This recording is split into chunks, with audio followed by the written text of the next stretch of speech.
Okay, good morning, good afternoon, good evening. Welcome again back to BWTM on sports.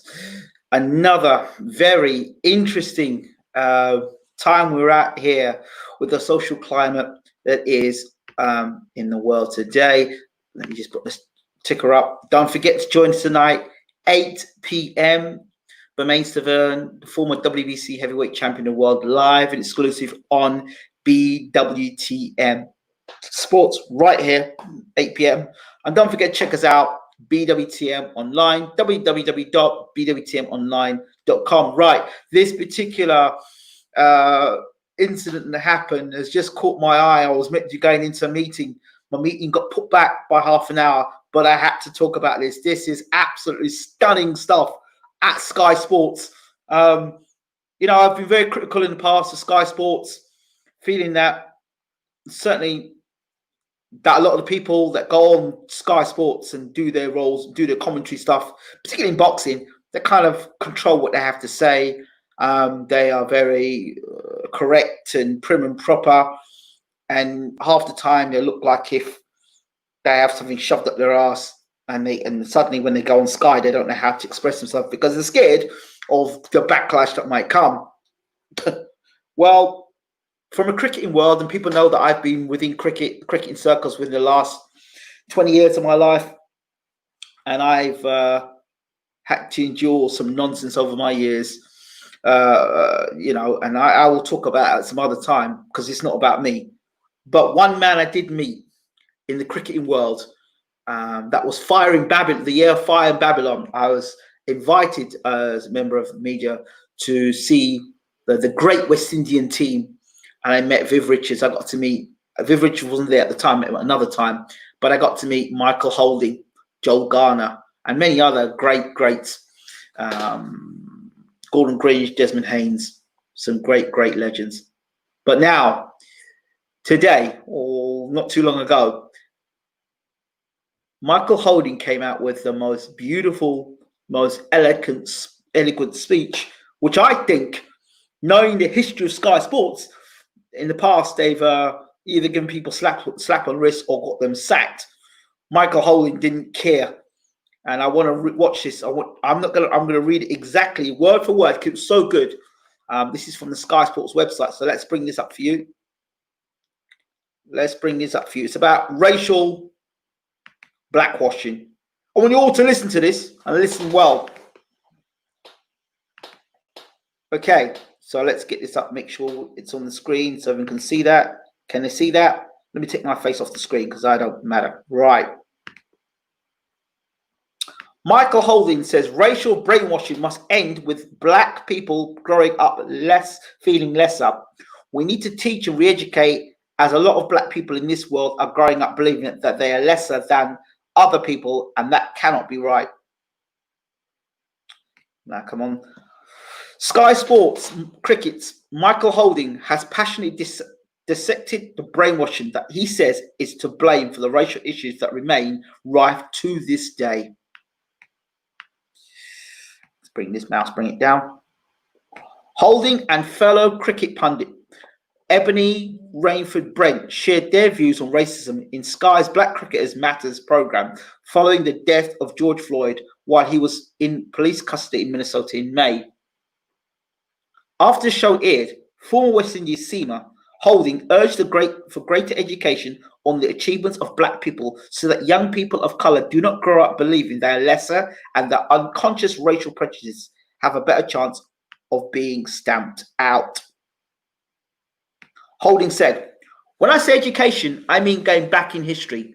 What people need to understand is that this thing stems from a long time ago, hundreds of years ago. The dehumanization of the black race is where it started. People will tell you that's a long time ago. Get over it. No, you don't get over things like that.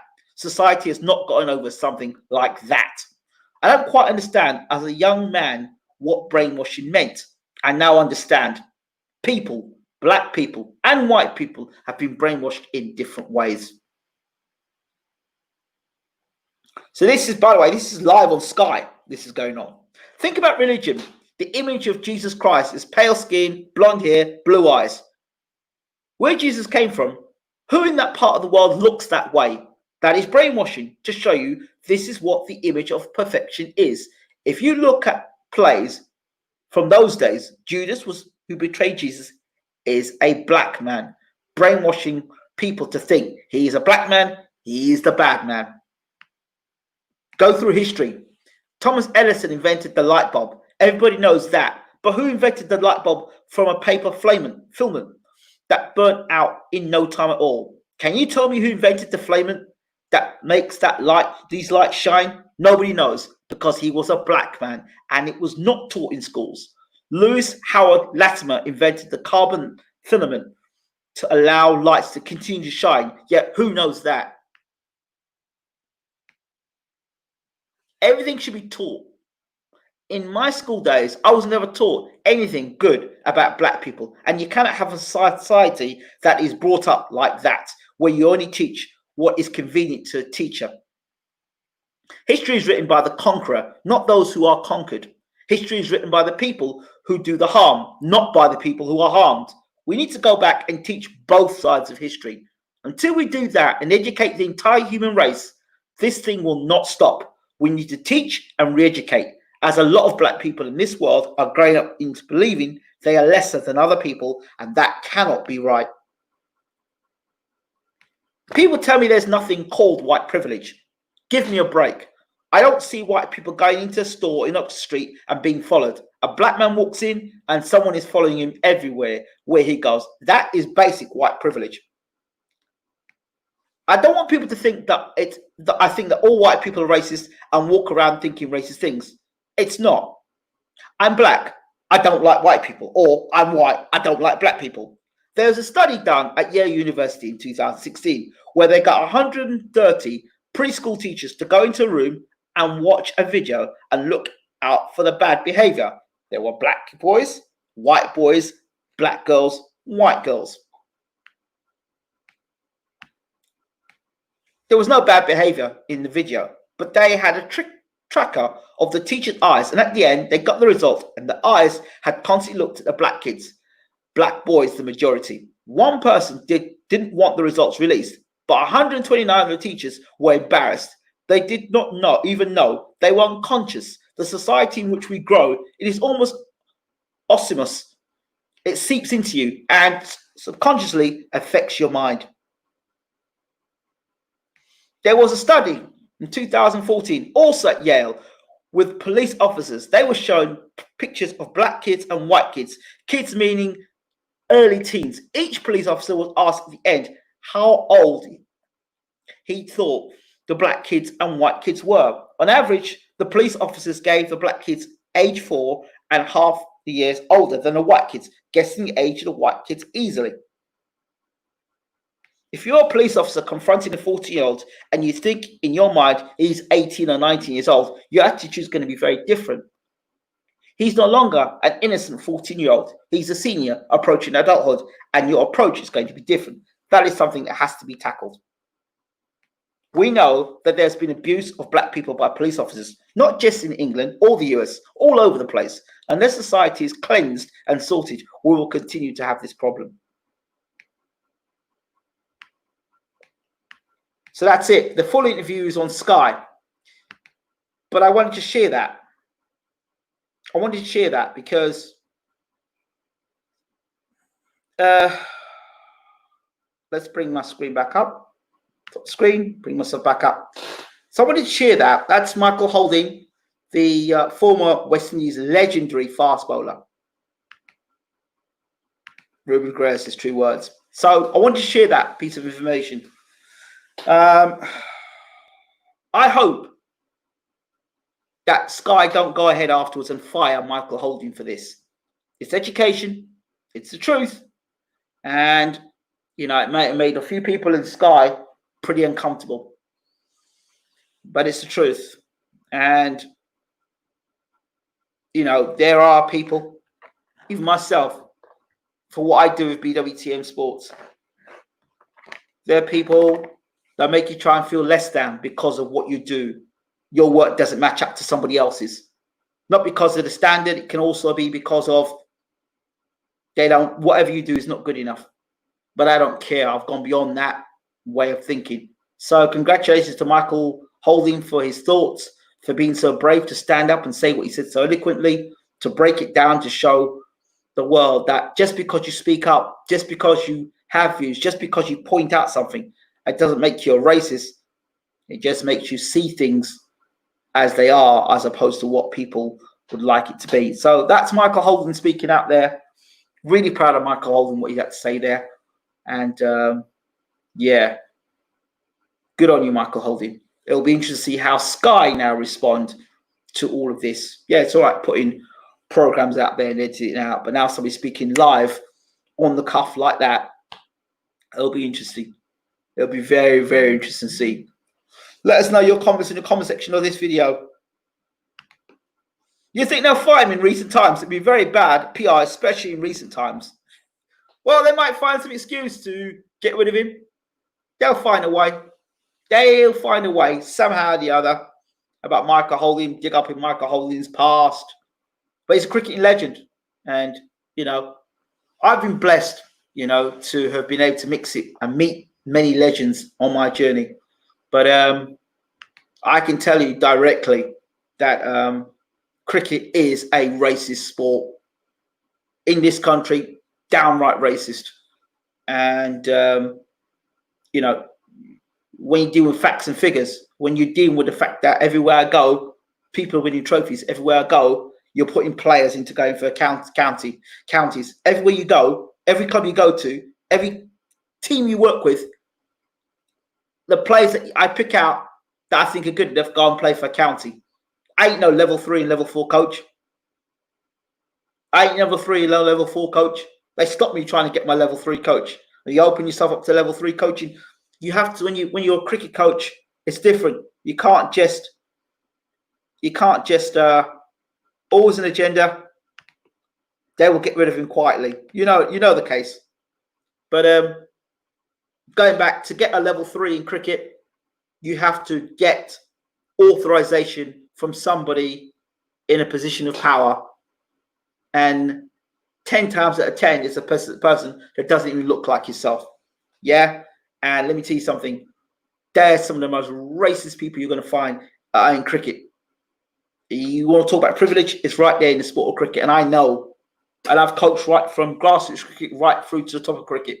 So I know it's rife in cricket. And there are ways they block you out. There are ways you shut it down. So you only get a level 2 in cricket. So they think, well, if you get a level 2, you can't produce any better cricketers. So you've got to have a level 3 to do it. You've got to get a level 3 to have this job. You got to have a level 3 to do that job. But will you let me have a level 3? And I've contributed more than most level 3s. But you know what? You can be an international cricketer. Check this. You could be an international cricketer, play for England, and just walk and do a level 3 course. You might not be a good coach, but you can go and do a level 3 course. The excuse I didn't do my level 3 was because Andrew Strauss was doing his level 3. Andrew Strauss did no coaching. His coaching would be spend a little time with a kid here, spend a little time there, take a little autograph there. Did no damn coaching. Well, I'm running up and down the country, coaching this person, coaching that person, putting people into cricket academies, or pushing them into counties. Yeah, running Middlesex cricket, the London team. Going over 32 clubs in London, finding 11 players, all in the space of a week and a half left for me to do. Do you understand? And having and then still doing that, finding players to represent at Kent, going and working for Kent, cleaning out, going and working for their district side, cleaning out their database, resetting their database for them, restructuring everything for them. When the Australian team were walking in and out. Do you understand? I got my breaks. Don't get me wrong. I've got my breaks because I was damn good. I got my breaks. I got to work with some of the best players in the world. Shahid Afridi, Muralitharan, you know, meeting players like Devon Malcolm, Small, John Embury. I mean, Embury gave me, I got his book. His book that he got his level 2 from. So I got my level 2. I was fortunate. I got my level 2. And I got back and got my ECB and my Sky Sports level 2. But it's BS. A lot of politics. So I should be a level 3 or level 4 coach. So I educated myself from watching others and then learning my own what worked for me. So then we'd be going to tournaments and beating people in tournaments that shouldn't be beaten. I remember taking myself back at Hackney all these years ago, and I was working for a certain company, and they had me as their coach, and they said to me, "Oh, you can't spend more time at this school coaching." It was a school in Hackney. "You can't spend more time coaching at this school." I'm like, "Why is that?" "Oh, because we're not paying you for that." I said, "Well, you don't have to pay me for that. I'll go and do it myself. I'll go and do it myself." So I'll go, and guess what happened? There were 32 teams that took place in this tournament in Hackney. 32 teams, 32 schools. Out of those 32 schools, guess which two teams end up in the final? Yeah, the two teams I coached. And you had guys from Middlesex with a Middlesex jersey on, level 3 coaches, blah, blah, blah. And there was a guy who went, "Good afternoon. So I suppose that your team got knocked out." I said, "Actually, sir, you're watching the final, and both of my teams in the final." The guy almost choked on his teeth. Do you understand? Then we took the team to Lords. Hey, listen. The nonsense in sports in cricket is unbelievable. Do you know, when you go to a club, right, and they look at you from the outside and think, "Nah, he's not good enough," and you just open your CV. You open your CV, and every year you're seeing trophy after trophy after trophy after trophy after trophy, and they can't believe it. They can't believe it. And you go to these clubs, and you produce the goods, and they can't take it because institutionally, inside them, they can't stand it because they're seeing a person that should be successful. The parents are seeing him and seeing what he's doing. The community is turning. They're like, "Oh, hold on, this guy's actually good." And they're confronting the real racists in the club, the closet racists, you know, the ones that smile with you, but under the teeth, they can't stand you. That sort of stuff. So yeah, 20 years of it, got fed up of it. So if I'm going to have a cricket club, if I have a cricket club in the future, it'll be of my own. It'll be of my own. Then nobody can tell me nothing. Do you understand? So that is the way it is. I'm telling you straight as it is. Cricket is a racist sport. Do you understand? Very racist. Very, very racist. About what school you go to, what college you went to, what university. You just look at them. It's like an old boys network. Keep it in the family sort of thing. Do you understand? This person's father's connected with this person. And, you know, I look at a lot of the kids, the problems they have to face, the challenge they face when they go. I should talk about it more. I haven't got that much time. The challenges that my young people have to overcome before they even step and do these trials, right? Young person is having to go there. They may have just borrowed a bat and borrowed some kit because cricket is an expensive sport. £150 for a cricket bat, you know, £20, £35 for a helmet, £10 for a box, maybe £20 for pads, you know, inners, maybe tenner for inners, you know, chest guard as well. You might want to spend £10, £20 on that. Then you might want to 20 your cricket spikes as well. That's going to cost you £25 to £50. So you're looking at £300, £400 you're shelling out for good quality cricket equipment that's going to last you. Do you understand? And then you're going to these trials, like you got to a trial in Surrey, right? For example, and all these kids that turn up from middle class or not in middle class, upper class, because they're going as well. They're going, their dad's pulling up with their lovely Jeeps or their Mercedes, and the kids coming out, and here you are, raggedy ass coming along. And you know, it's not about your ability then. For the most part, it's not about your ability. It's about, oh, well, you know, if little Johnny, who comes from a real rich background, that's what it is. Unless you're so good. And one of the boys I was working with, he was at primary school. I said, "Come with me. Come to our club." I looked after that boy. He was going on 12 years old, in a playing cricket, under 14s county cricket. He was that good. Asian boy. So there's a lot of Asian people that play cricket, but it doesn't. And you look at the England cricket team. Look at the England cricket team. And they have to use Archer, who's from Barbados. A West Indian that's bringing. So there's no black players in England that can play cricket. Is that what you're telling me? Cricket is a racist sport. Racist sport. You understand? Here's another example of racism, right? Or another example. When I became community champion 2010, 2011, that was seen by 8.5 million homes.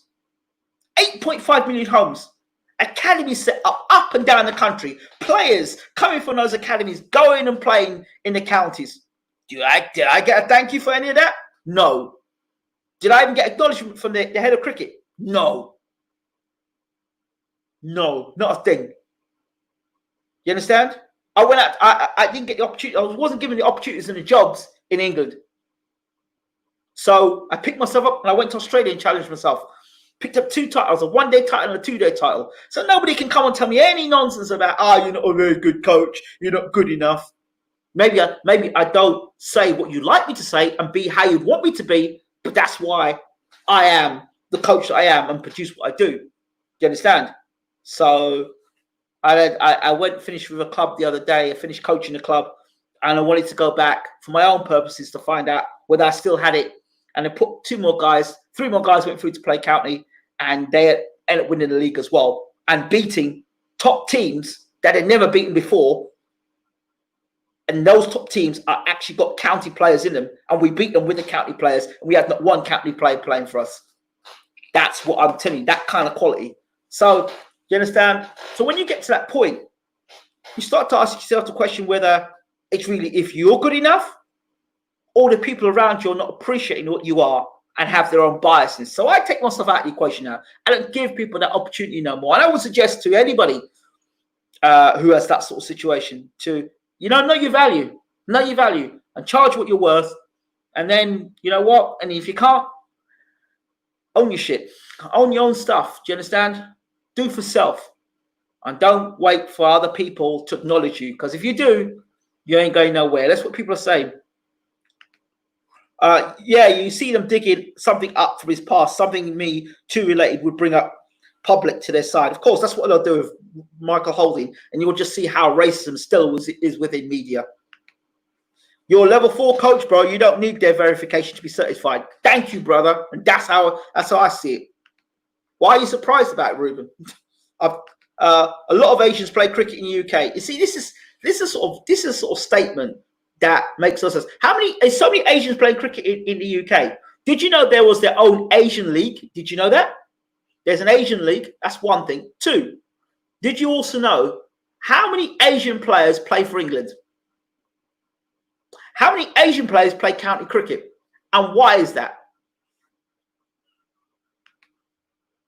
Yeah, look, if you go and do your research with me on cricket, it's there. Go and do it. There's photographs and things out there anyway. One day I'm going to open my album up and I'll show you all the different cricketers I work with. Yeah, cricket. Very public school atmosphere. Absolutely. Your skills are more than good enough. You don't need a piece of paper to justify that proof's in the pudding. Of course it's in the pudding. You're not in it for money. People look down. If you're not for money, people look down on you. That's it. But they still come back to me when they need the players need coaching. So I ain't interested in that nonsense. It is what it is. This might not be a popular video. I told you my videos aren't here to be popular. My videos are here to tell you the truth. One of these good days soon, I'm going to do an evening dedicated just to cricket for cricketers so they can see your stuff.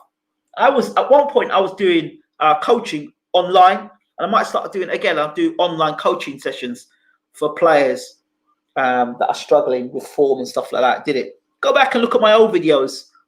You can just type my name in and type in cricket. You'll see all the stuff I've done in cricket around the world. So, yeah, I'm not talking out of my arse. I did a video on this on Ingram Jones' YouTube channel about cricket in the community and the challenges that are faced by black coaches. Why are there not enough black coaches in cricket?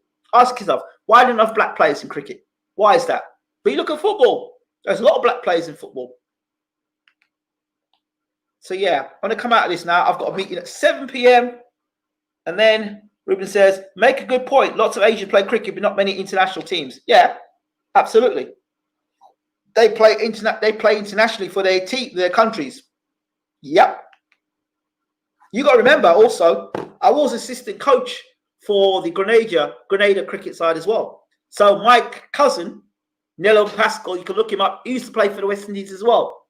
So I was working with him as well. Devon Smith, Andre Fletcher, guys who are playing international cricket now, coming through the West Indies side. Some of them I worked with that were on the island of Grenada. So I'm not no jolly come lately I know some guys like to think I'm just this guy that sits behind the screen, but I'm not a jolly come lately coach. You understand? And I don't care what they think, because I don't care what they think. I don't care. Their opinions of me don't matter anymore, because I'm in my universe.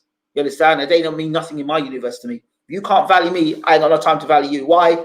Why would I take you into my universe, my mindset? So what Michael Holden's talking about, where black people feel lesser, that's how I was made to feel for a long time. Not anymore. You understand? Not anymore. Where people make snide comments about, you're a poor man's this and you're that and the other and the other. They don't care. They don't mean nothing to me. You understand? I focus on the positive, what I've got around me and the people I've got around me. That's what matters.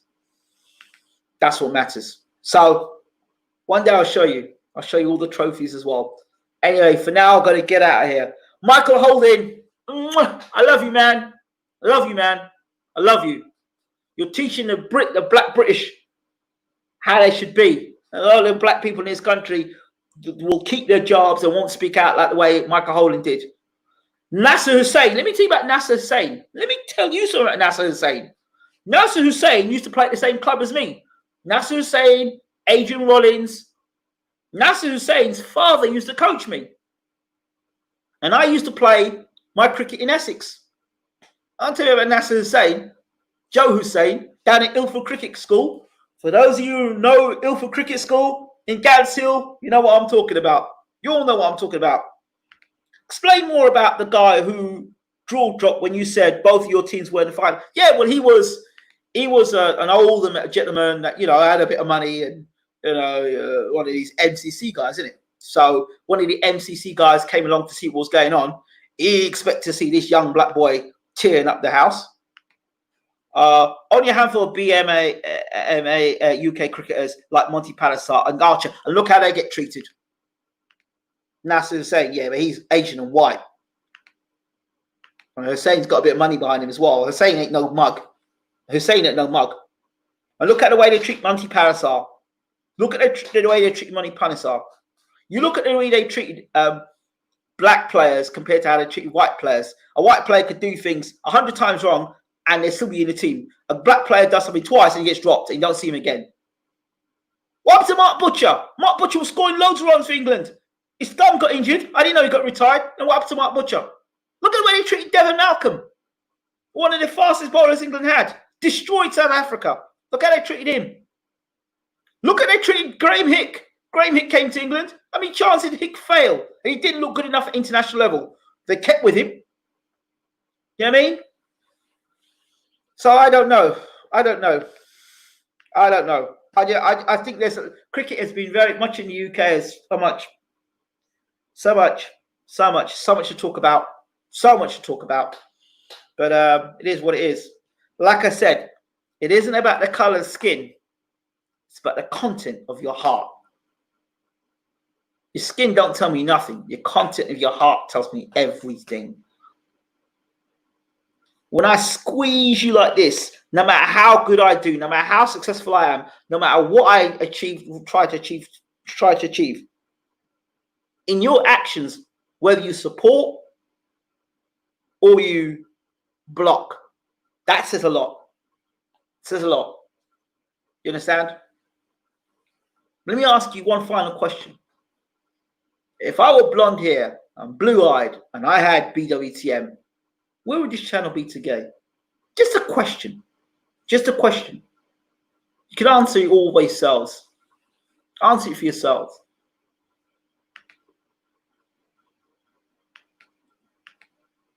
So yeah, answer it for yourselves. For me, it is what it is. You push on, you focus, you stay dedicated to the cause, and you work with what you've got, and you stay focused. You do pay attention to what's going on around, but you stay focused on your plan. Much love to you all. This is BWTM Sports Gaming, and we're out. Take care.